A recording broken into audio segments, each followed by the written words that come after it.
ഇപ്പോഴൊരു പ്രധാനപ്പെട്ട വിവരം കൂടി വരുന്നുണ്ട്. നടൻ സൗബിൻ ഷാഹിറിന്റെ വീട്ടിൽ വീണ്ടും പരിശോധന നടക്കുകയാണ്. പറവ ഫിലിംസിന്റെ ഓഫീസായി ഉപയോഗിക്കുന്ന വീട്ടിലാണ് ആദായനികുതി വകുപ്പ് ഉദ്യോഗസ്ഥർ പരിശോധന നടത്തുന്നത്. എസ് ശ്രീകാന്ത് വിശദാംശങ്ങൾ നൽകും. ശ്രീകാന്ത്, ഇന്നലെ ഏതാണ്ട് മണിക്കൂറുകൾ നീണ്ട റെയ്ഡ്, രാത്രി വൈകിയാണ് റെയ്ഡ് അവസാനിച്ചതെന്നാണ് തോന്നുന്നത്. അതിനുശേഷം ഇതാ വീണ്ടും ഇന്ന് കൂടുതൽ പരിശോധന നടക്കുന്നു. പ്രാഥമികമായി നികുതി വെട്ടിപ്പ് കണ്ടെത്തിയിട്ടുണ്ട്. അപ്പോൾ വിപുലമായ അന്വേഷണം വേണ്ട തരത്തിലേക്ക് കാര്യങ്ങൾ മാറുന്നു എന്ന സൂചനയാണോ ഈ നടപടികളിൽ നിന്ന് മനസ്സിലാക്കേണ്ടത്?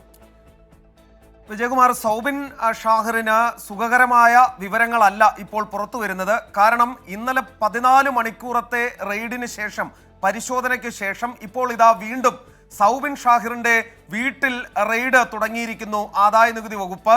ഇന്നലെ നടത്തിയ റെയ്ഡിന്റെ തുടർച്ച എന്ന നിലയിലാണ് ഇപ്പോൾ പരിശോധന നടക്കുന്നത്. പറവ ഫിലിംസിന്റെ ഓഫീസായി ഉപയോഗിക്കുന്ന വീട്ടിലാണ് ഇപ്പോൾ റെയ്ഡ് നടക്കുന്നതായി വിവരം പുറത്തു വന്നിട്ടുള്ളത്.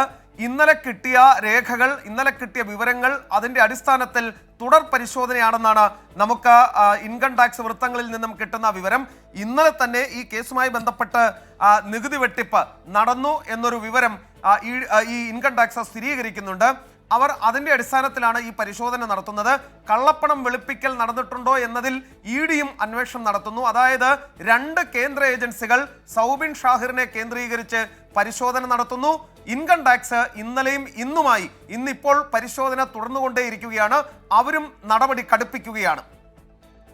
യെസ്, ശ്രീകാന്താണ് വിവരങ്ങൾ നൽകിയത്. ആദായ നികുതി വകുപ്പിന്റെ പരിശോധന നടൻ സൗബിൻ ഷാഹിറിന്റെ വീട്ടിൽ തുടരുകയാണ്. പറവ ഫിലിംസിന്റെ ഓഫീസായി ഉപയോഗിക്കുന്ന വീട്ടിലാണ് ഇപ്പോൾ പരിശോധന. ഈ നികുതി വെട്ടിപ്പ് സംബന്ധിച്ച് പ്രാഥമികമായി വിവരശേഖരണം നടത്തിയതിനു ശേഷം വിശദമായ അന്വേഷണത്തിലേക്ക് ആദായ നികുതി വകുപ്പ് കടക്കുകയാണ്.